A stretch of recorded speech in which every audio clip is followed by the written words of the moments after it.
Hey mathematicians, this is Mrs. Shopper with 7-5 parts of similar triangles. Here we go, let's get this party started. All right, so special segments of similar triangles is what we're gonna be starting out with first. So just a couple things. If two triangles are similar, the lengths of the corresponding altitudes are proportional. So when you're talking any two-dimensional, rather one-dimensional measurement in a proportional triangle, it doesn't matter if it's the side, if it's the altitude, it's still going to be proportional. So that's really what we're talking about with this first one right here, okay? So if the sides are proportional, your altitudes are also going to be proportional. And then when you have a similar triangle, that means your angle measurements are congruent, and it means that your sides are proportional. So then also your altitudes would be.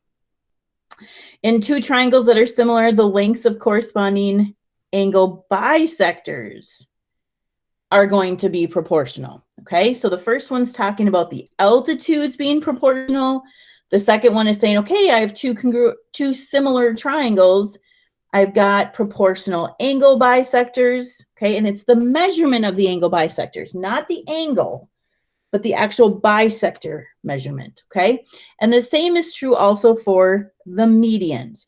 So I have two similar triangles. The medians are going to be proportional, the altitudes are going to be proportional, and the angle bisectors are going to be proportional. So keep that in mind as we're working through this. All right, so take some time to copy that down, get that into your note cards, and make sure you have that information there. All right, so here it is. Going on to, let's put this to work. So when I look at these two figures, MK and TR are called medians. The reason why I know they're medians is because they're going from an opposite angle and they're cutting the other side in half, right? JM and ML are congruent and QT and TS are congruent. So that's how I know that it's a median. So when I look at this, QT is 5, TS is 5. Okay, JM is X, ML is X. So what we're saying is that 8 is to 10 as 12 is to 2X. Okay, this 12 is to 2X. So from here, now I do cross products. So 120 is equal to 16X.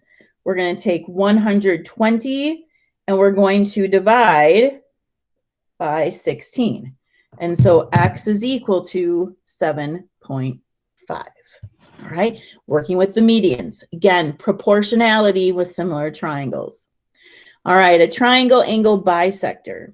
Now, here's another relationship. And 8th graders, you're going to need to study this. This isn't a point of where you're going to take notes today and we're going to be done, right? This whole purpose of having you do note cards and recording your note cards and taking a look at that information is important. All right, we need you to be working on that continual rehearsal, practice, remembering this information. It's going to continue to come back to play.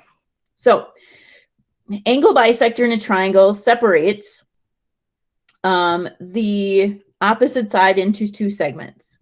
Those two segments are going to be proportional. So when I look at this picture, okay, so I'm going to get a little bit brighter color here. So KM, whoops, and then I do the wrong one. Here we go. KM, oh goodness gracious. Come on, Shopper. KM is to LM. Notice how it's from a different triangle, right? As KJ is to LJ. All right, so this is when there's an angle bisector. Okay, when you have an angle bisector, this is another relationship. Okay, now we talked earlier about how the angle bisectors are proportional.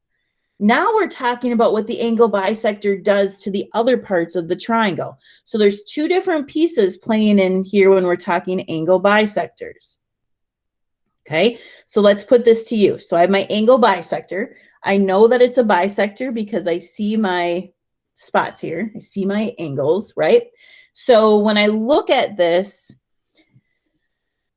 9 is to 6. So I start at the angle. 9 is to 6. as 15 is to x, as 15 is to x. Okay? So now here's my proportion that I'm going to solve. So 6 times 15 is equal to 9x. So 6 times 15 is 90. So x equals 10. X equals 10. Okay. You're going to need to study it. You're going to need to practice it. Get into a study group and start quizzing each other. That is probably one of the things that I miss the most about being in school is having our after school study groups. But we can form those online. We can do work with that. Okay. So here's your work on 7-5. All right. Have a great day. We'll talk to you soon. Bye-bye.